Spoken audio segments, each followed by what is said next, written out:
Have you ever walked into a place where everything suddenly feels louder, wilder, and kind of freeing all at once? That was me the first time I stepped into a club during my polytechnic days. There's something almost hypnotic about the mix.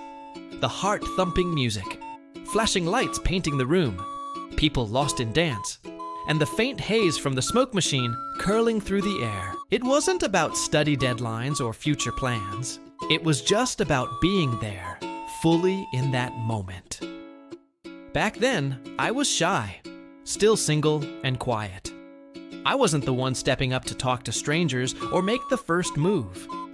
For me, clubbing felt more like a safe escape, a way to break the routine of everyday life. Mostly, I tagged along with friends because they knew people, and we usually got guest lists to skip the cover charge. Student budgets barely stretched to buy even one drink, so this was a real win. What I found most fascinating was watching people completely let go, the way drinking could sketch out the best and worst sides of someone. I'm sure most of you know that feeling when people say and do things they'd never think of while sober. There were silly fights, random bursts of wild dancing that sometimes went too far, and those awkward moments when someone tries too hard to impress someone else but ends up making a mess instead. When I joined the army later, those nights of clubbing didn't stop. They turned into opportunities to bond with mates who organized gatherings. I suddenly wasn't just a spectator, I was part of the story. With a small allowance, I could pitch in for a bottle of hard liquor, and those nights became full of laughter, sometimes confusing conversations and familiar faces. Usually, only a handful of close friends showed up, but more often, friends brought friends. And the room filled with familiar energy, people enjoying the night together, letting down their guard. For me, drinking wasn't just about fun. It was a moment to step away from the constant judgment, to shed roles and expectations.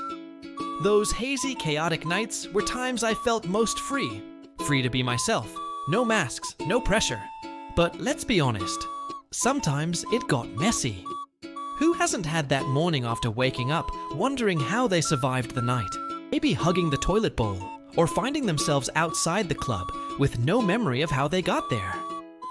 Those moments can feel embarrassing, but looking back, they're also funny memories that remind us we're human and sometimes imperfect. So, what about you? Have you ever done something wild or silly that you probably shouldn't admit, but still smile about? Have you ever felt that freedom, even just for a night? I'd love to hear your stories. Drop them in the comments, and let's connect over those moments when life got a little messy, but somehow meaningful. If this story resonates with you, please like, subscribe, and share this video. Your support helps us continue sharing real stories that bring us closer and help us grow. Life's knots untangled through stories.